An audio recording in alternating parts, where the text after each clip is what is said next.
ప్రధానమంత్రి నరేంద్ర మోదీ తన ఒకే ఒక్కరోజు ఇజ్రాయెల్ పర్యటనతో ఇరు దేశాల సంబంధాల్లో నవశకానికి నాంది పలికారని మీడియా చర్చల్లో కొందరు విశ్లేషకులు మురిసిపోతున్నారు. సేమ్ పించ్ అంటూ దేశాధినేతలు ఇద్దరూ జోకులు వేసుకోవడం నుంచి దేశాల మధ్య సాన్నిహిత్యం వరకు స్నేహం ఒక్కసారిగా అనేక మెట్లు ఎక్కిందని సంతోషిస్తున్నారు.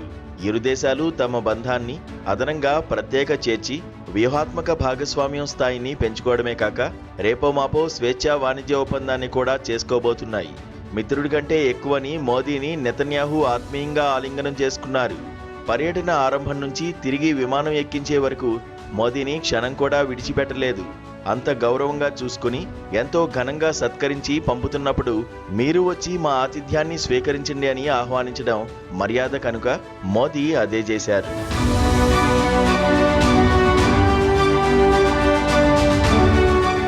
వాణిజ్యం, వ్యవసాయం, విద్య, ఇంధనం, సైబర్ స్పేస్ తదితర మొత్తం 17 రంగాల్లో ఉభయ దేశాల మధ్య ఒప్పందాలు కుదిరాయి.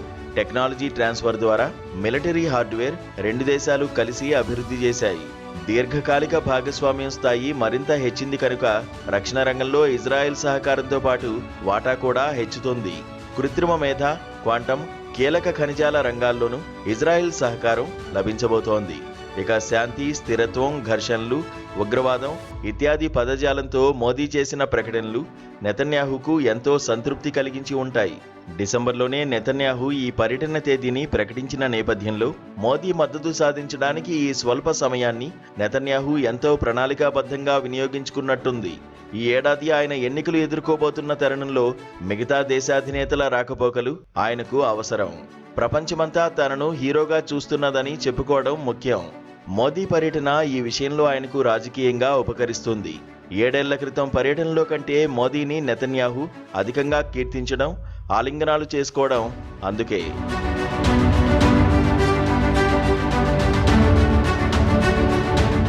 గాజాను సంపూర్ణంగా నేలమట్టం చేసి శాంతి ఒప్పందం అంటూ ఒకటి ఎట్టకేలకు కుదిరినప్పటికీ ఇప్పటికీ పాలస్తీనియన్లకు తగినంత ఆహారం అందనివ్వకుండా దాడులు కొనసాగిస్తున్న నెతన్యాహుతో నేరుగా భేటీ కావడానికి మిగతా దేశాధినేతలు సంకోచిస్తున్న తరుణంలో మోదీ పర్యటన జరిగింది.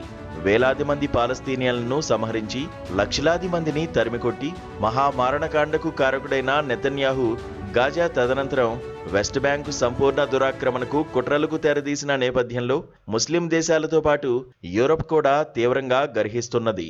అందరూ తనను వదిలేసిన ఈ పాడుకాలంలో మోదీ తనకు అండగా వచ్చినందుకు నెతన్యాహుకు సంతోషం కలగడం సహజం. అవినీతి మీద విచారణలు, కేసులు ఒక పక్క ఉండగా మరోపక్క 2023 నాటి ఘటనలో భద్రతా వైఫల్యం కూడా నెతన్యాహు పేగకు చుట్టుకుంది. తన వద్ద ఉన్న ఇజ్రాయేలీ బందీలను హమాస్ అప్పగించిందే తప్ప సుదీర్ఘ యుద్ధంలో నెతన్యాహు సైన్యాలు ఎవరినీ విడిపించింది లేదు. హమాస్ అంతు చూస్తానన్న ఆయన శపథం కూడా నెరవేరలేదు. యుద్ధాన్ని సాగదీసి ఇజ్రాయేలీ ప్రజలకు, సైన్యానికి, ఖజానాకు తీవ్ర నష్టం కలిగించాడన్న ఆరోపణలు కూడా బలంగా ఉన్నాయి.